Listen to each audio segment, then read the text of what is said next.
हो तेरी स्तुति और आराधना करता हूँ मैं तुझसे प्रार्थना। महिमा से तेरी तू इस जगह को भर, जो भी तू चाहे तू यहाँ पे कर।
प्रभु जी हम सब अपने आप को समर्पित करते हैं। आपकी मर्जी को हमारे जीवन में चाहते हैं प्रभु। आप हमारे कुम्हार हैं, वो हमें नया आकार दीजिए अपनी मसाल से, अपने अभिषेक से प्रभु। फिर से एक बार ताजा अभिषेक से अभिषेक कीजिए प्रभु। अपनी सामर्थ्य में भरिए, अपने बल से हमें भर दीजिए प्रभु। अपने हाथों से हमें स्पर्श कीजिए प्रभु। आपके छूने से ओ प्रभु हम चंगे हो जाते हैं। आपके छूने से प्रभु हम सामर्थ को पाते हैं। आपके छूने से हम आजाद हो जाते हैं प्रभु। क्यों ना आपके छूने से प्रभु अपने हाथों से हमें अभिषेक कर प्रभु।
कभी नहीं भूलना है, कभी नहीं हो, यही मेरी ताकत है, ये नहीं भूलना है, कभी नहीं भूलना है, कभी नहीं भूलना है।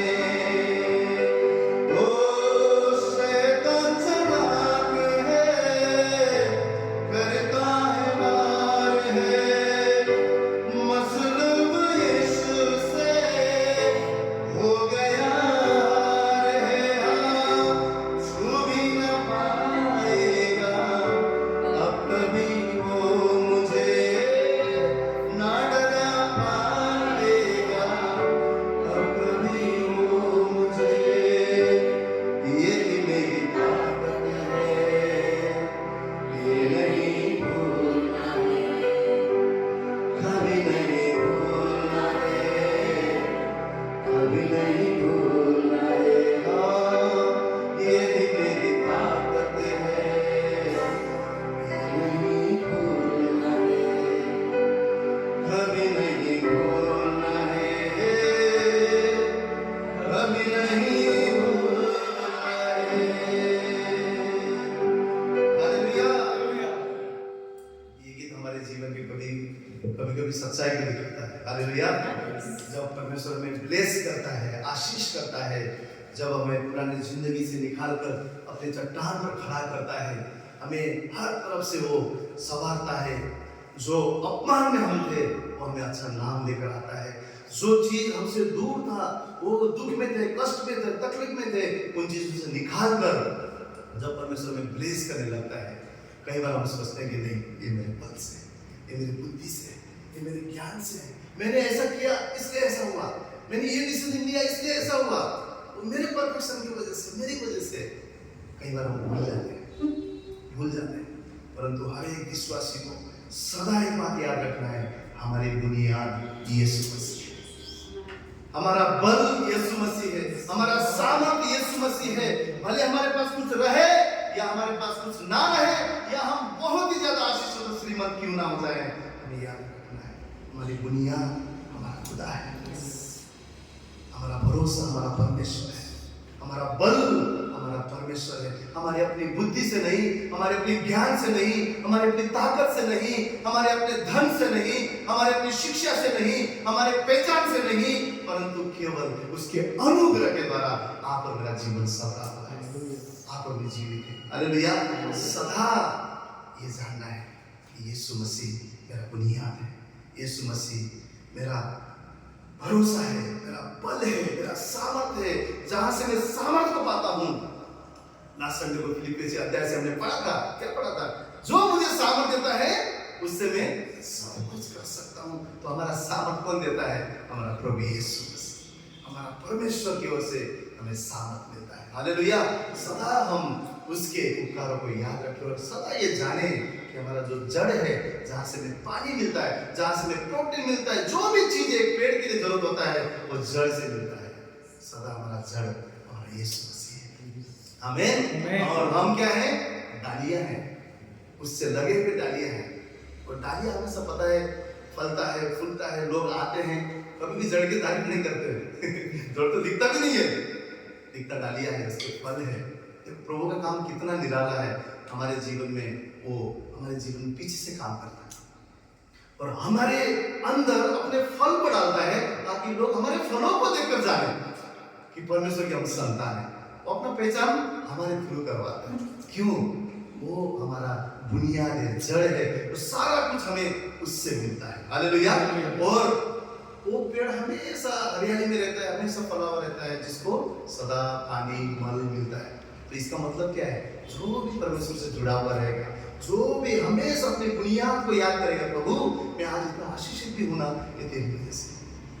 आज अच्छा नाम तूने दिया है प्रभु, आज मैं कुछ हूं तो सिर्फ उसका रीजन तू है, सिर्फ उसका कारण तू है। सदा हम जब याद करते रहते, प्रभु हमें और बढ़ाते जाता है, और बढ़ाता जाता है। क्यों?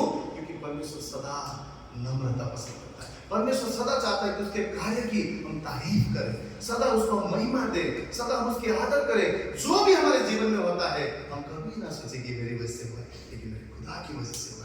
मेरे परमेश्वर की प्रसन्नता। हालेलुया। हालेलुया। और सदा ऐसे हम स्वभाव में रहेंगे जो परमेश्वर का स्वभाव है। तो ये गीत भी एक होता है कि हम भी कह सकते हैं यीशु मेरे साथ है, यीशु मेरे अंदर है, वो यीशु वो मैंने पहना हुआ है क्योंकि वो मेरा जड़ है, मेरा बुनियाद है। हालेलुया। हालेलुया। तो यही परमेश्वर कहता है कि हालातों को बदलने वाला मैं खुदा हूँ।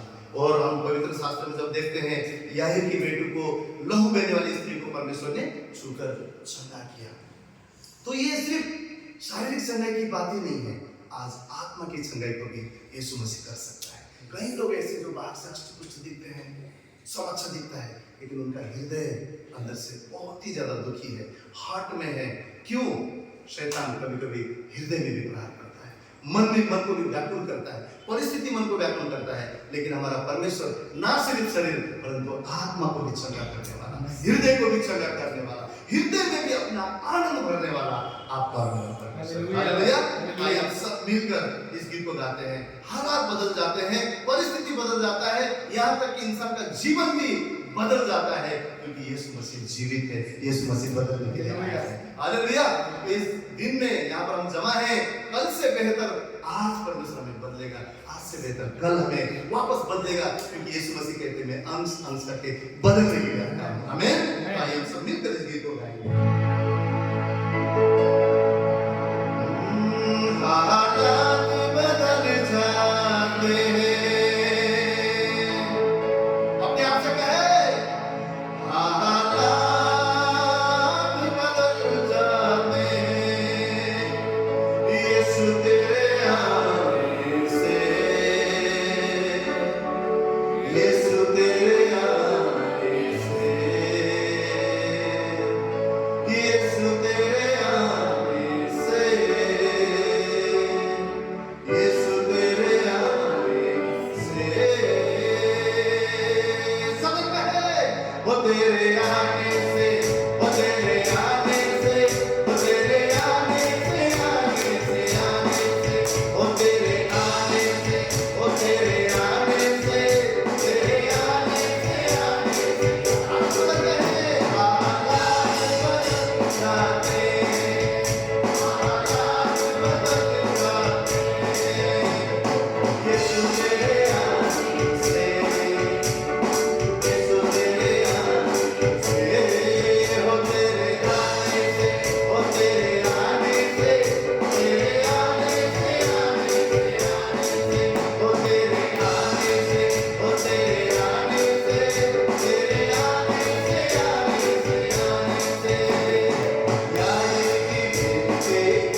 जिंदा किया, वो पुनरुत्थान का सामर्थ, पवित्र आत्मा हमारे अंदर है। इसका मतलब जीवन देने वाला, जी उठाने वाला, जो आत्मा ने यीशु मसीह को जी उठाया, वही शक्तिशाली आत्मा आप और मेरे अंदर है। हालेलुया। और वो आत्मा, वो पवित्र आत्मा जब हमारे अंदर है, वो आप और मैं जीवन से भी बढ़कर है। आमीन। तो आइए हम सब इस गीत के द्वारा परमेश्वर की महिमा करें और प्रभु को कहे कि प्रभु मेरे जीवन का माझी तू है, मेरे जीवन का मालिक तू है, मेरा बल और मेरा शक्ति तू है, तेरे सिवा मैं अधूरा हूँ। आइए हम सब मिलकर इस गीत को गाएंगे, तू मेरा बल है प्रभु।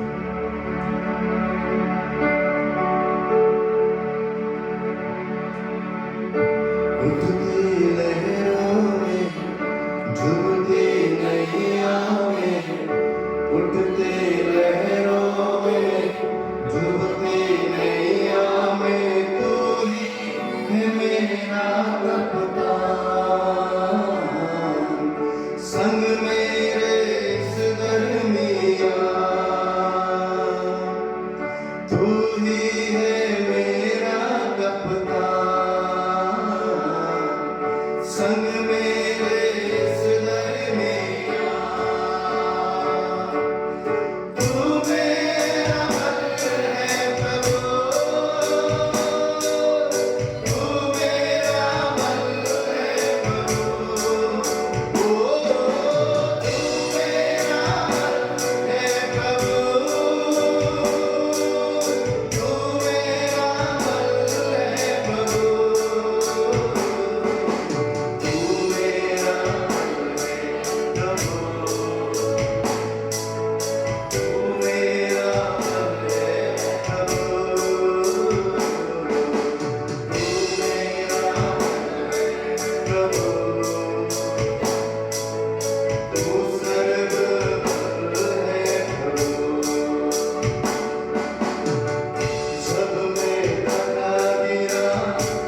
खूबसूरती तू ही प्रभु,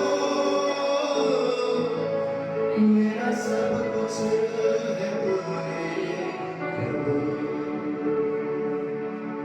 मेरा सब कुछ है तू ही प्रभु। तू मिला तो सब मिल जाता है प्रभु, तू मिला तो जीवन है,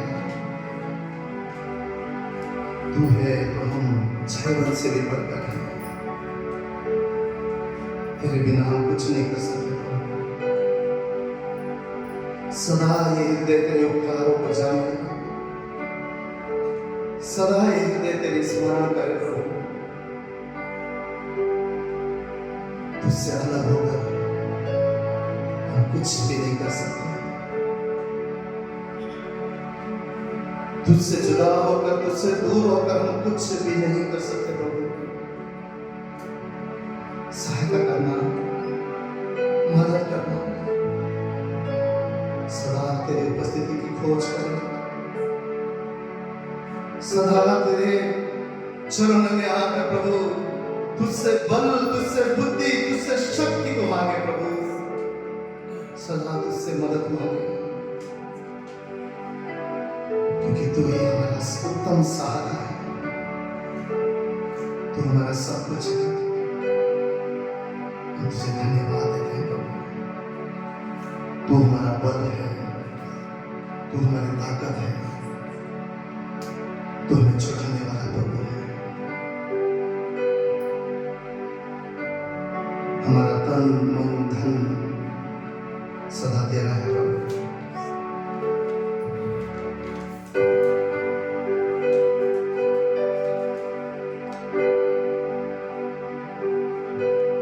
सारी सृष्टि के मालिक तुम ही हो, सारी सृष्टि के रक्षक तुम ही हो, करते हैं तुझको सादर प्रणाम, गाते हैं तेरे गुणगान। हालेलुया,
सारे संकट से हमको बचाना, तेरे हाथों में जीवन हमारा है, अपनी राहों पर हमको चलाना। सब के हाथों में सारी सृष्टि को तेरा सहारा, सारे संकट से हमको बचाना, तेरे हाथों में जीवन हमारा है, अपनी राहों पर हमको चलाना।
हम सब प्रभु यीशु मसीह पे विश्वास करते हैं, सब करते हैं।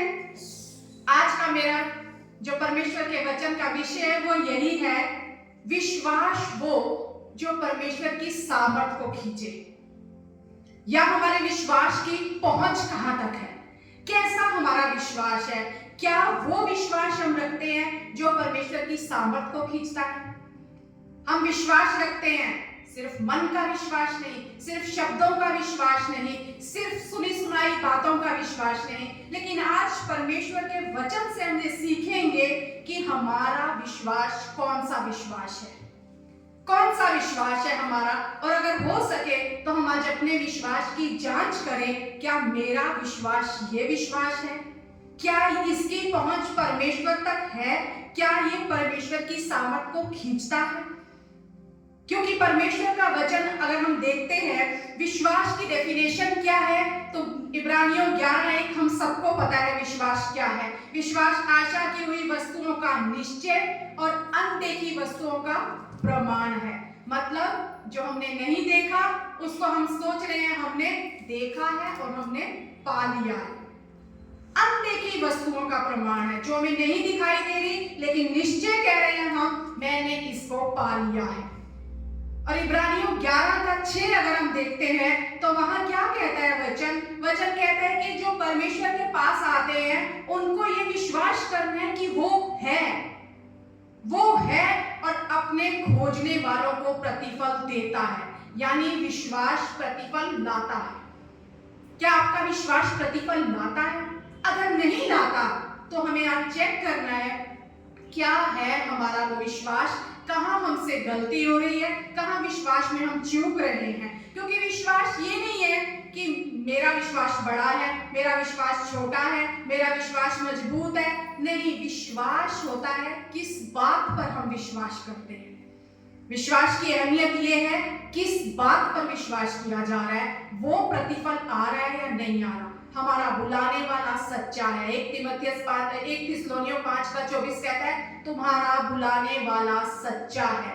और इब्रानियों 11:6 क्या कहता है कि उसके पास आने वालों को ये विश्वास करना है वो है, यानी जहां हम विश्वास डाल रहे हैं वो है।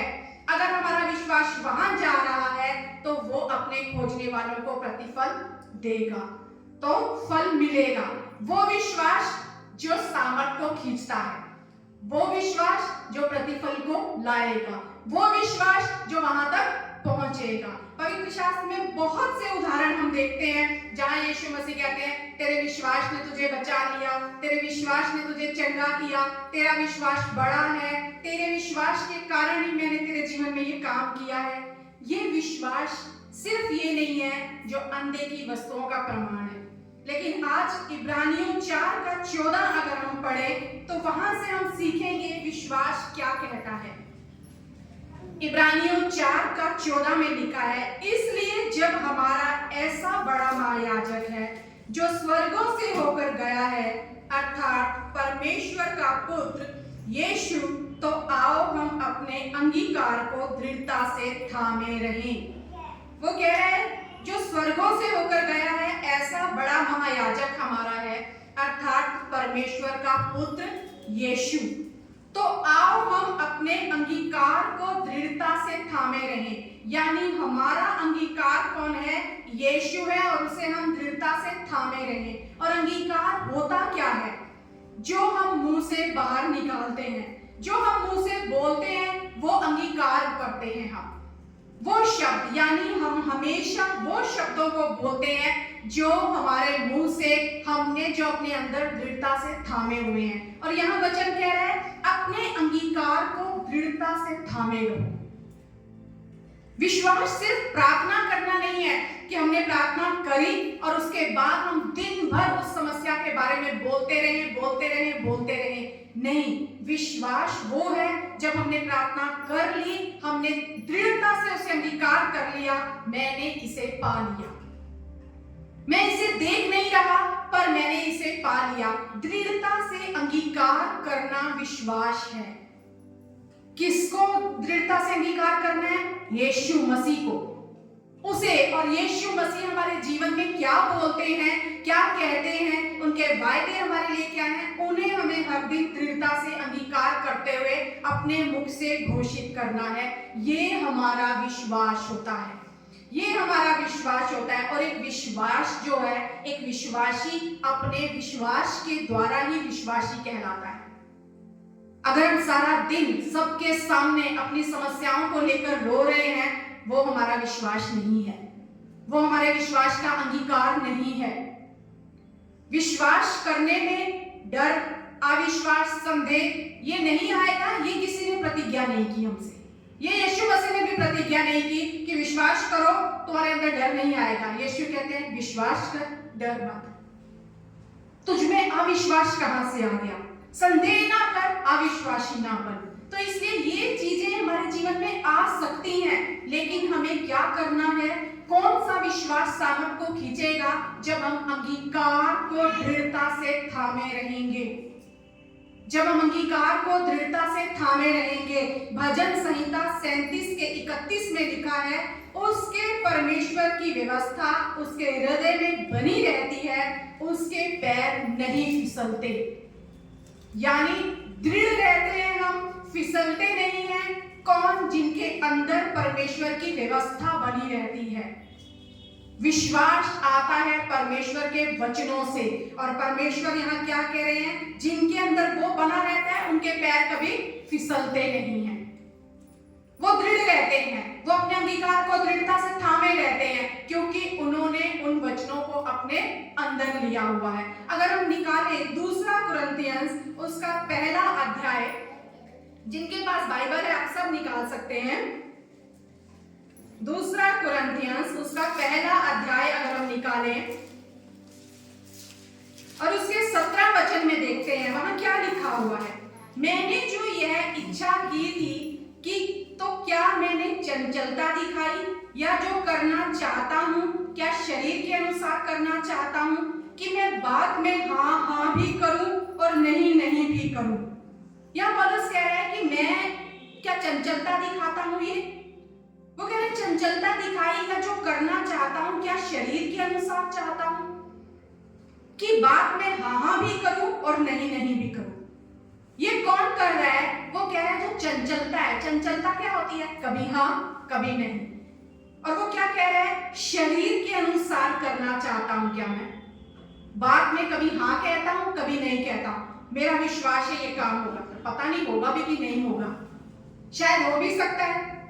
अगर हो जाए तो अच्छी बात है, अगर नहीं हुआ तो क्या कर सकते हैं? ये है शरीर की चंचलता, ये शरीर की चंचलता है जिसके अनुसार पौलुस कह रहा है कभी ये शरीर हाँ हाँ कहता है, कभी ये शरीर ना ना कहता है। जबकि परमेश्वर का वचन आगे क्या कह रहा है?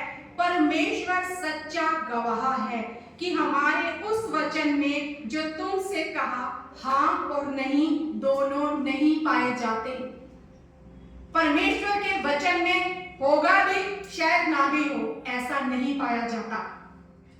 ऐसा नहीं पाया जाता। क्या पाया जाता है? वो कह रहे हैं क्योंकि वो सच्चा गवाह है, क्योंकि परमेश्वर का पुत्र यीशु मसीह जिसका हमारे द्वारा अर्थात मेरे और सिलवानुस और तीमुथियुस के द्वारा तुम्हारे बीच में प्रचार हुआ, उसमें हाँ और नहीं दोनों नहीं थे, परंतु उसमें हाँ ही हाँ हुई।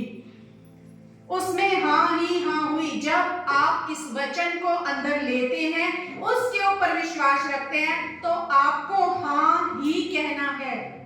हाँ, मेरा परमेश्वर कर सकता है। हाँ, मेरे परमेश्वर के पास सामर्थ है। हाँ, वो मेरे जीवन में ये काम करेगा, क्योंकि परमेश्वर की जितनी प्रतिज्ञाएं हैं वे सब उसी में हाँ के साथ हैं। यानी इन प्रतिज्ञाओं को आपको हाँ कहना है। जब आप हाँ कहते हैं तो आगे वचन कहता है इसलिए उसके द्वारा आमीन भी हुई। आपके हाँ कहने पर आमीन होगी। हाँ नहीं फिर आमीन नहीं आएगा। हाँ हमें कहनी है उन प्रतिज्ञाओं पर, तब परमेश्वर कहता है आमीन भी हुई कि हमारे द्वारा परमेश्वर की महिमा हो। हम हाँ कहते हैं, आमीन होता है और परमेश्वर की महिमा होती है, तब परमेश्वर की महिमा होती है। और अगर हम देखें तो ये कहीं परमेश्वर का वायदा कह रहा कि डर नहीं आएगा, अविश्वास नहीं आएगा, लेकिन आपको हाँ कहना है परमेश्वर के वायदों पर। परमेश्वर के वायदों पर सबसे पहला अगर हम एक पॉइंट देखें ना, तो विश्वास को लड़ना पड़ता है। विश्वास को लड़ना पड़ता है। किसके साथ लड़ना पड़ता है? हमारे अपने शरीर के साथ, हमारे अपने साथ लड़ना पड़ता है। अगर हम 1 तीमुथियुस निकालें तो वहां क्या बोलता है पौलुस उसको कहता है तीमुथियुस को, विश्वास की अच्छी कुश्ती लड़। 6 अध्याय 1 तीमुथियुस 6 अध्याय उसका 12वां वचन, वो कहता है विश्वास की अच्छी कुश्ती लड़ और उस अनंत जीवन को धर ले जिसके लिए तू बुलाया गया और बहुत से गवाहों के सामने अच्छा अंगीकार किया था। वो कह रहे तू विश्वास की अच्छी कुश्ती लड़ और कुछ बातों का पीछा कर।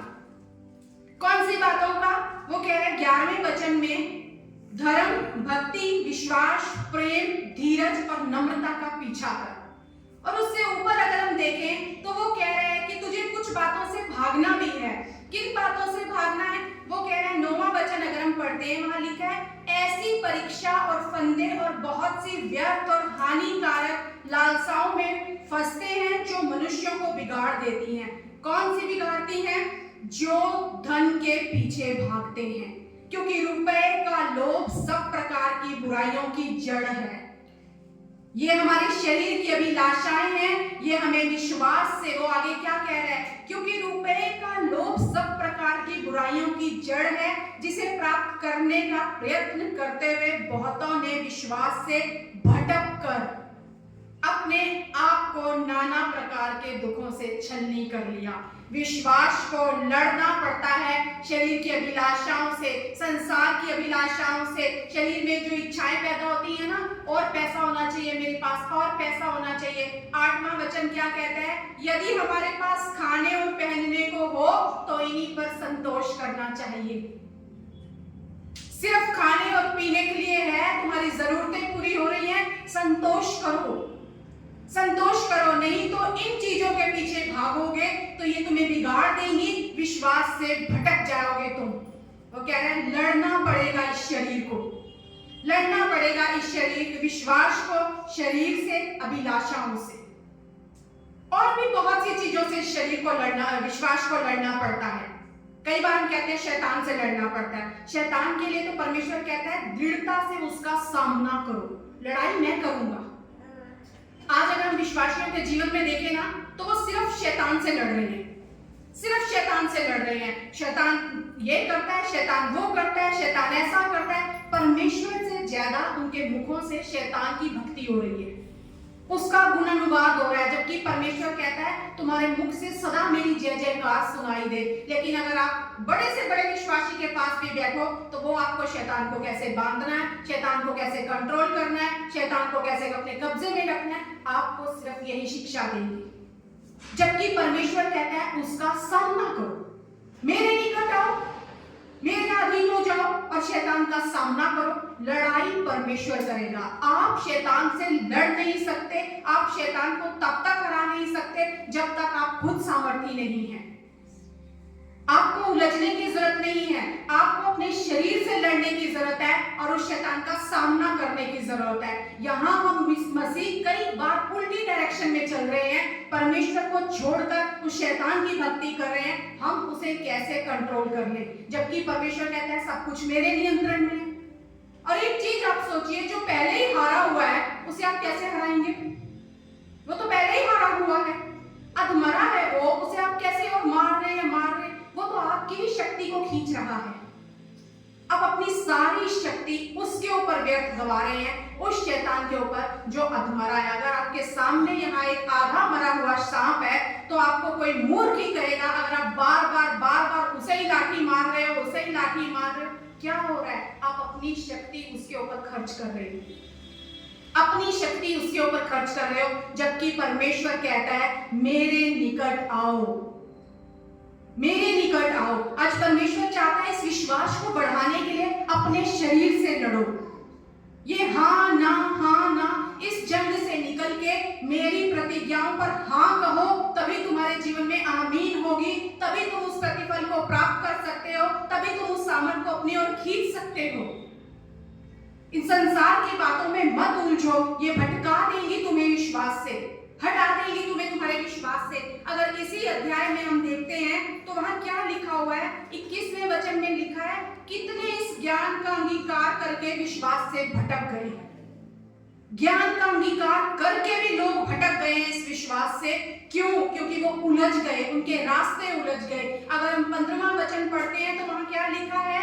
जिसे वह ठीक समय पर दिखाएगा। कौन? परमेश्वर, जो परम प्रधान, एकमात्र अधिपति, राजाओं का राजा, प्रभुओं का प्रभु है। अमरता केवल उसी की है और वह अगम्य ज्योति में रहता है और ना उसे किसी मनुष्य ने देखा और ना कभी देख सकता है।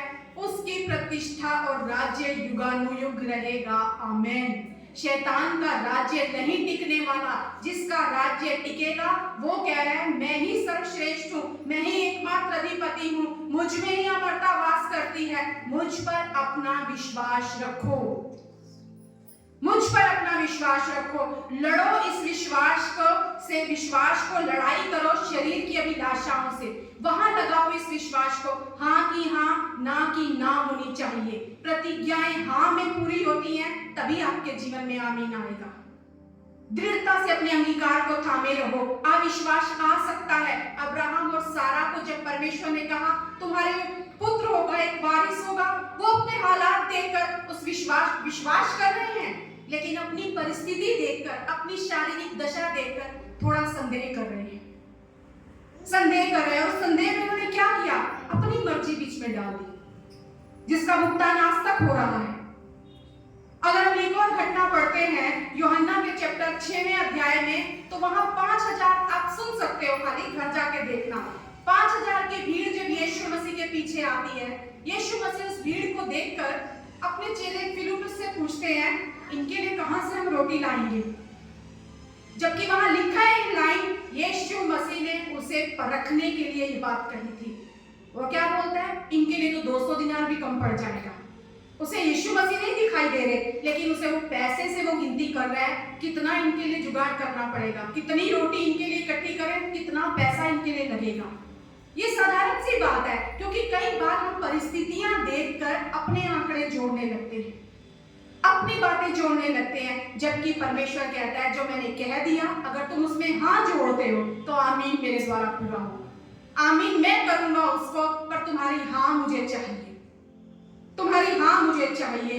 1 थिस्सलुनीकियों 5:24 जो कह रहा है तुम्हारा बुलाने वाला सच्चा है, तो ये याद रख के चलिए हमारा बुलाने वाला सच्चा है। मेरी उम्र हो रही है, मेरा शरीर काम नहीं करता, रोजगार के सारे रास्ते बंद हो रहे हैं, अब ये बीमारी पीछा नहीं छोड़ रही। एक ही बात अपने मुंह से अंगीकार को दृढ़ता से थामे रहे, मेरा बुलाने वाला सच्चा है, मेरा विश्वास उसके वायदों पर है। मैं हाँ कहता हूँ खुदा तेरे वायदों पर, तेरी प्रतिज्ञाओं पर, और तू आमीन उसे कहेगा मेरा विश्वास है। मैं लड़ता हूं जब शैतान आपसे कहता है ना, जब बीमारी की रिपोर्ट आकर आपसे कहती है, घर के हालात आपसे आकर कहते हैं, जब पेमेंट हाथ में आती है और आपको लगता है गुजारा नहीं होगा, शैतान कहता है ना आपसे बस इतना ही है, कुछ नहीं होगा, तो उससे बोलो सब कुछ हो सकता है मेरे यीशु मसीह के द्वारा। मैं विश्वास रखता हूं, मैं हाँ कहता हूं उसके वायदों को, क्योंकि मेरे खुदा ने कहा है कि मैं भरपूरी का परमेश्वर हूं, मैं तुम्हारे जीवन में काम करूंगा। आपके विश्वास को लड़ना पड़ेगा। वो कह रहे तीमुथियुस, अच्छी कुश्ती लड़ विश्वास की। अच्छी कुश्ती हमेशा जीत को लेकर आएगी, हमेशा जीत को लेकर आएगी। और किस बात में आपको लड़ना पड़ेगा? बहुत सी चीजें ऐसी हैं जहां पर हमें लड़ना पड़ता है। पहले तो ये शरीर की बात आ गई, दूसरा हमें अपने विचारों से लड़ना पड़ता है। कई बार हमारे हालात ऐसे हो जाते हैं, हम सब कुछ करके देख चुके होते हैं, हमें लगता है कुछ नहीं होगा, आपने कहा है ना ब्रदर, ठीक है, लेकिन होगा कुछ नहीं। ये स्टेटमेंट हमारी रहती है। अगर हम अक्सर देखा है, सिस्टर आप विश्वास करो, हाँ विश्वास तो है, पर फिर भी हमने सब तो सब कुछ लिया है। ये साधारण सी स्टेटमेंट है, और यही स्टेटमेंट एक देता है, पतरस देता है लूका के 5वें अध्याय में। अगर हम देखते हैं, सारी रात उन्होंने मेहनत करी है, सारी रात नदी में जाल डाले हैं, कोई मछली नहीं पकड़ी। जब यीशु मसीह आते हैं, उसे कहते हैं चल गहरे में लेकर चल। वो गहरे में जाता है, यीशु मसीह कहते हैं यहां जाल डाल। पतरस क्या कहता है? हमने सारी रात काम कर लिया, मतलब कुछ नहीं हो सकता यीशु, कोई सहारा नहीं दिखाई दे रहा, कुछ यहाँ समझ नहीं आ रहा है, कुछ नहीं हो सकता। लेकिन फिर भी पतरस कहता है तेरे कहने पर मैं जाल डालूंगा, तेरे कहने पर मैं जाल डालूंगा। पतरस ने सिर्फ वो जाल उस नदी में नहीं डाला था, पर पतरस ने वो विश्वास यीशु के शब्दों में डाला था। उसने कहा प्रभु क्योंकि तूने कहा है, मैं हाँ कहता हूं और मैं अपना विश्वास यहाँ इस नदी में डालता हूं, मैं अपना विश्वास इस तेरे वचनों में डालता हूं प्रभु, और मैं जानता हूं मैं आशीष को पाऊंगा, मैं आशीष को पाऊंगा, क्योंकि तू आशीष देने वाला है। तूने कहा है, मैं हाँ कहता हूं, तेरी ओर से आमीन आमीन। जहां हम विश्वास डालते हैं वहां विश्वास बढ़ता है, विश्वास वही काम करता है। जब पतरस ने वो जाल उस नदी में डाला, क्या हुआ? पहले तो कोई मछली नहीं थी, लेकिन उसके बाद में ढेरों मछलियां आई और जाल फटने लगा। ऐसा ही हमारे विश्वास के साथ है, जहां आप विश्वास डालेंगे विश्वास वही बढ़त प्राप्त करेगा। अगर आप डर के ऊपर विश्वास डाल रहे हैं, अगर आप संदेह के ऊपर विश्वास डाल रहे हैं, वही लौटकर आपके जीवन में बढ़त को लेकर आएगा।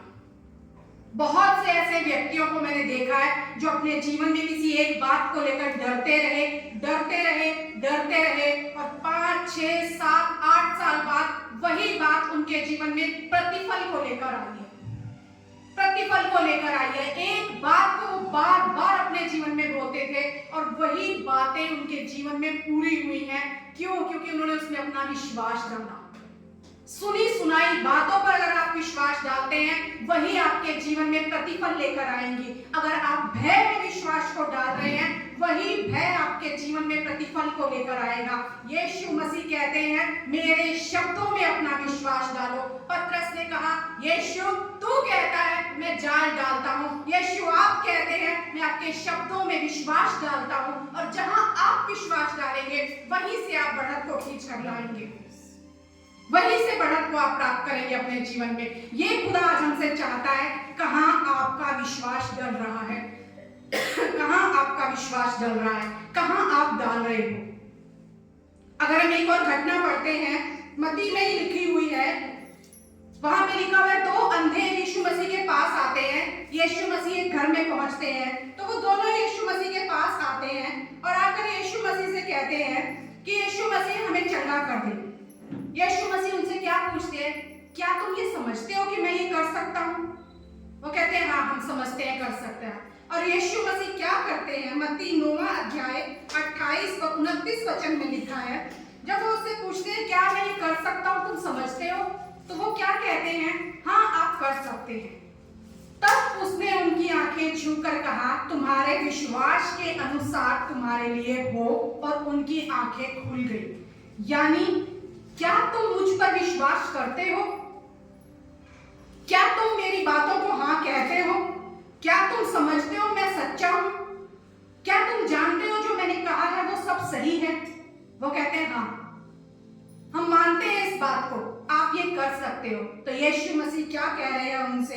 तुम्हारे विश्वास के कारण तुम्हारे लिए ये हो जाएगा, तुम्हारे लिए ये हो जाएगा। आपके जीवन में आपके विश्वास के द्वारा ही बातें होंगी, आपके विश्वास के द्वारा ही बातें होंगी। जहां आप विश्वास डालेंगे, अगर यीशु पर डालेंगे तो यीशु के द्वारा बातें होंगी, भय पर डालेंगे तो भय के द्वारा बातें होंगी। अगर आप सुनी सुनाई बातों पर विश्वास डालेंगे, उसके द्वारा ही कार्य होगा, और विश्वास फल तो जरूर लेकर आएगा। चाहे विश्वास कहीं भी डाला जाए, चाहे सुनी सुनाई बातों पर, चाहे यीशु पर, चाहे भय पर, चाहे अविश्वास पर, फल आपको जरूर मिलेगा, क्योंकि विश्वास फल लेकर आएगा, प्रतिफल लाएगा। अब आपके जीवन में कौन सा विश्वास काम कर रहा है जो प्रतिफल को लेकर आ रहा है? कौन सा विश्वास है जो प्रतिफल को लेकर आ रहा है? दूसरी चीज अगर हम देखते हैं तो विश्वास धीरजवंत होता है, विश्वास शांत रहता है, विश्वास संयमी होता है, विश्वास उतावली नहीं करता। अब्राहम के जीवन में सालों के लिए परमेश्वर ने प्रतिज्ञा दे दी, तेरे बेटा होगा। कब होगा? नहीं, मैं नहीं बताऊंगा, बस होगा। दाऊद तू राजा बनेगा। प्रभु कब बनूंगा? नहीं बताऊंगा। अब आपको क्या करना है? धीरज और विश्वास, ये क्या चीज है? वायदा जो परमेश्वर ने दिया है ना, उस वायदे से वहां तक पहुंचने के लिए, उस वायदे तक पहुंचने के लिए जो बीच का रास्ता है ना, वो धीरज है। जो बीच का रास्ता है, कब होगा नहीं बताऊंगा। आज भी परमेश्वर ये कहता है, आप कितना भी विश्वास किसी बात में अगर डाल रहे हैं ना, परमेश्वर ये नहीं कहता मैं कल करूंगा, परसों करूंगा, साल बाद, 10 साल बाद, नहीं बताऊंगा। पर मैंने कह दिया ना, करूंगा। अब आपको काम करना है किस पर? धीरज पर। किस पर काम करना है? धीरज पर। इब्रानियों 6:12 कहता है, तुम आलसी ना हो जाओ, वरन उनका अनुकरण करो जो विश्वास और धीरज के द्वारा प्रतिज्ञाओं के वारिस होते हैं। उनका अनुकरण करो। किसका अनुकरण करना है? अब्राहम का अनुकरण करो। एक बार संदेह आया, लेकिन फिर परमेश्वर ने बात करी, फिर वो इंतजार करने लगा, फिर उसने आशीष को पा लिया। तुम दाऊद का अनुकरण करो। उसके सामने बार बार शाऊल आता था, उसका शत्रु बार बार उसके हाथों में लगता था। क्या दाऊद उतावला हो जाता था? क्या उसका खून खोलने लगता था? इसको तो मैं नहीं छोड़ूंगा। कभी नहीं। दाऊद हमेशा शांत रहा। वो उसके पास से चला जाता था, शाऊल उसके हाथों में होता था, फिर भी दाऊद ने कभी उसे नहीं मारा। वो हमेशा कहता था, ये परमेश्वर का अभिषिक्त है, मैं क्यों इसे छूं? मैं क्यों परमेश्वर का दोषी बनूं? यूसुफ के जीवन में हम जानते हैं, एक स्वप्न उसने अपने जवानी के टाइम में देखा, उसके बाद वो भाइयों के द्वारा बेच दिया गया, उसके बाद वो वहां पोतीफर के घर पहुंच गया, उसके बाद जेल में चला गया। उसको लंबा समय था। उसने जाके लड़ाई नहीं करी, प्रभु तूने कहा था मैं तुझे राजा बनाऊंगा, चल दे मेरा रिवॉर्ड। वो एक रास्ता है, वो एक समय है जब विश्वास से आपको चलना है। विश्वास आएगा आपके अंदर परमेश्वर के वचनों से, और धीरज कैसे आएगा? इस विश्वास के परखे जाने से। और जब ये विश्वास परखा जाता है, तब क्या बोलता है? याकूब 1 अगर हम निकाले, उसके दूसरे वचन से 4 वचन में लिखा है, हे मेरे भाइयों, जब तुम नाना प्रकार की परीक्षाओं में पड़ो तो इसको पूरे आनंद की बात समझो। क्यों आनंद की बात समझो? यह जानकर कि तुम्हारे विश्वास के परखे जाने से धीरज उत्पन्न होगा। और जब ये धीरज उत्पन्न होगा ना, तब ये क्या करेगा? धीरज को अपना काम पूरा करने दो। जब हम उतावली करते हैं ना, हम उस काम को बिगाड़ देते हैं। बिगाड़ देते हैं। जो आशीष हमारे लिए पड़ी है ना, जो वायदा हमारे लिए पड़ा है ना, जो परमेश्वर ने योजना हमारे लिए रखी है ना, हम उस योजना को बिगाड़ देते हैं।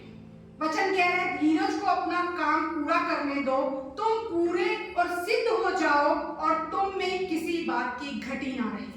यानी ये धीरज आपको परिपक्व बना देगा, ये धीरज आपको सिद्ध कर देगा, ये धीरज आपको ऐसा बना देगा कि फिर कोई घटी आप में नहीं पाई जाएगी, कोई घटी नहीं। और विश्वास एक दिन की बात नहीं है। आज विश्वास किया, कल दूसरी बात पे विश्वास करना पड़ेगा, परसों तीसरी बात पे विश्वास करना पड़ेगा। ऐसा नहीं कि आज विश्वास किया चलो खत्म, आज पूरी लाइफ के लिए हमारा विश्वास हो गया। नहीं, हमें हर दिन परमेश्वर पर विश्वास करना है, हर दिन हमें उसके बातों पर विश्वास करना है। और विश्वास क्या करता है? एक और काम विश्वास करता है, केवल विश्वास ही है जो डर को हराता है। केवल विश्वास ही है जो डर को हराता है। आज हमने एक गीत गाया, कैसे जब वो गीत चल रहा था तो मैंने कहा प्रभु तो हमेशा अपने वचनों को अपने भजनों के द्वारा दृढ़ करता है। वहां क्या बोला जा रहा था? अगर हम निकालते हैं दूसरा वाला सॉन्ग जो आज हमने गाया, यीशु मेरे साथ है। भय हमें कब आता है? मेरे साथ कोई नहीं है, मैं अकेला हूं, सबने मुझे छोड़ दिया, परमेश्वर ने मुझे छोड़ दिया। इसी बात का हमें भय आता है ना, अकेलेपन से आज हम सबसे ज्यादा डरते हैं। जबकि अगर हम परमेश्वर के वचन को जानते हैं तो हम सबसे पहले ये जानते हैं, उस खुदा ने कहा मैं जाता हूं पर तुम्हें अनाथ ना छोड़ूंगा, पिता से कहकर तुम्हारे लिए एक सहायक भेजूंगा, पवित्र आत्मा जो तुम्हारे साथ रहेगा। वो पवित्र आत्मा आपके अंदर रहता है, आप अकेले हो ही नहीं। यहाँ डर क्यों आता है? क्योंकि मेरे साथ कोई नहीं है। हर दिन ये चुनाव आपको और मुझे करना है। जब हम सुबह उठेंगे ना, चीजें तो हमें डराएंगी, लेकिन हमें किसकी तरफ देखना है? यीशु मेरे साथ है, यीशु मेरे साथ है। क्या क्या वो कर सकता है? सारी हुकूमतें यीशु के अधीन हैं, दुनिया की ताकतें यीशु के अधीन हैं, सारी बीमारियां यीशु के अधीन हैं, आत्मिक शक्तियां यीशु के अधीन हैं, और वही मेरी ताकत है। जब सब कुछ उसके अधीन है तो मुझे भी उसी के अधीन होना है। मैं डर के अधीन क्यों रहूं प्रभु? मुझे कोई डरा नहीं सकता, मुझे कोई घबरा नहीं सकता, मुझे कोई मिटा नहीं सकता, क्योंकि मैं जानता हूं मेरा यीशु के अंदर सारी शक्तियां हैं, मेरे यीशु के अधीन सारी बातें हैं। पता है यीशु मसीह ने जब हमारे जीवन में कार्य किया तो यीशु मसीह ने क्या कहा हमसे? अगर हम लूका की पुस्तक पढ़ते हैं, लूका का अध्याय 10वां उसके 19वें वचन में परमेश्वर का वचन कहता है कि मैंने तुम्हें सांपों और बिच्छुओं की सारी सामर्थ के ऊपर अधिकार दिया है। मैंने तुम्हें सांपों को, बिच्छुओं को रोंदने के लिए उनकी सामर्थ के ऊपर अधिकार दिया है। और उसकी सामर्थ के ऊपर क्या वचन कह रहे हैं? सांपों और बिच्छुओं की सामर्थ के ऊपर मैंने तुम्हें अधिकार दिया है। अगर उनके पास, शैतान के पास सामर्थ है, उसके पास केवल सामर्थ है, पर आपके पास क्या है? सामर्थ और अधिकार। और शैतान को अधिकार आप कितना देते हैं? कितना आता है? जितना आप उसे देते हैं। आपके पास दो चीजें हैं, सामर्थ भी है, अधिकार भी है। शैतान के पास केवल सामर्थ है, लेकिन उस शैतान को अधिकार हम देते हैं। जितना हम उसे देंगे उतना उसके पास अधिकार आएगा। शिमशोन के पास सामर्थ भी थी, अधिकार भी था, लेकिन उसने क्या किया? वो दोनों जाकर अपना अधिकार उस संसार को दे दिया, उस दलीला को दे दिया, उसकी गोद में जाकर बैठ गया। क्या हुआ? सामर्थ भी खो दी, अधिकार भी खो दिया। आज भी यही बात है, हम जितना अधिकार शैतान को देंगे, शैतान के पास उतना ही अधिकार आएगा। इसीलिए परमेश्वर कहता है मैंने तुम्हें सामर्थ भी दी है, अधिकार भी दिया है। पत्रस 1 के 5वें अध्याय का 9वां वचन कहता है विश्वास में दृढ़ होकर शैतान का सामना करो। और 8वां वचन क्या कहता है? गरजने वाले सिंह की नाई वो शैतान मुंह फाड़े बैठा है, किसको फाड़ खाए।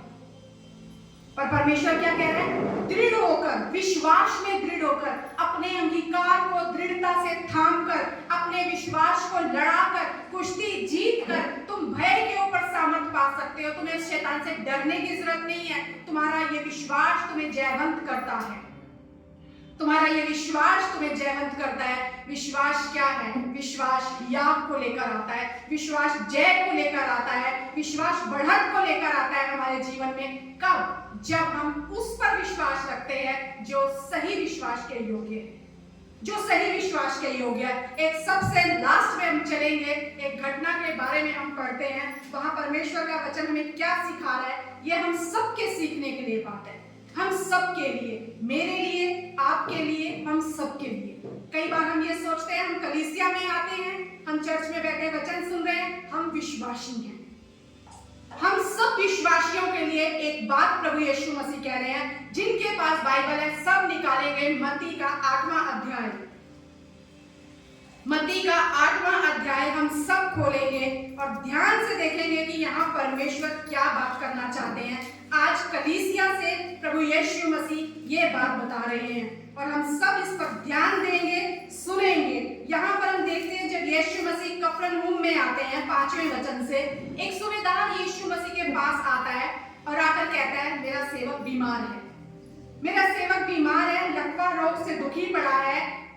उसने उससे कहा, मैं आकर उसे चंगा करूंगा, यीशु मसीह कहते हैं। लेकिन सूबेदार क्या कहता है, हे प्रभु मैं इस योग्य नहीं तू मेरी छत तले आए, परंतु केवल मुख से कह दे तो मेरा सेवक चंगा हो जाएगा। यहाँ वो कह रहा है, तुझे आने की जरूरत नहीं है, तेरा शब्द काफी है, तुझे आने की जरूरत नहीं, तेरा शब्द काफी है। वो कौन है?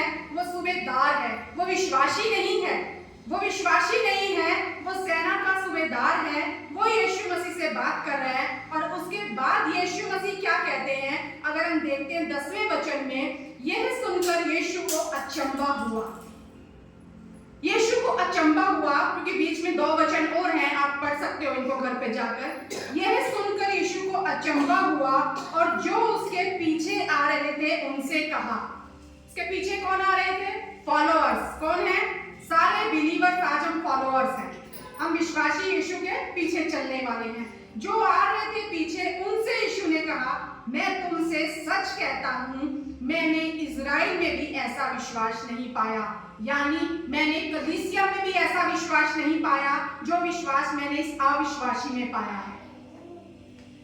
यीशु के पीछे जो चल रहे हैं उनसे यीशु मसीह ये बात कह रहे हैं, मैंने कलीसिया में भी ऐसा विश्वास नहीं पाया। इसलिए हम अपने भ्रम से आजाद हो जाएं, अपने आप को फ्री करें कि मैं ही विश्वासी हूं, मैं ही मजबूत विश्वास रखता हूं, क्योंकि मैं यीशु के पीछे चलता हूं, क्योंकि मैंने बपतिस्मा लिया है, क्योंकि मैं वचन सुनता हूं। नहीं, ये जरूरी नहीं है कि हम ही विश्वासी हैं। हो सकता है हमसे बड़ा विश्वासी कोई बाहर अविश्वासी बैठा हो, वो चर्च में ना आता हो, यीशु को अपने घर ना बुलाता हो, कभी प्रार्थना के लिए किसी को घर ना बुलाता हो, लेकिन अंदर ही अंदर यीशु पर विश्वास करता।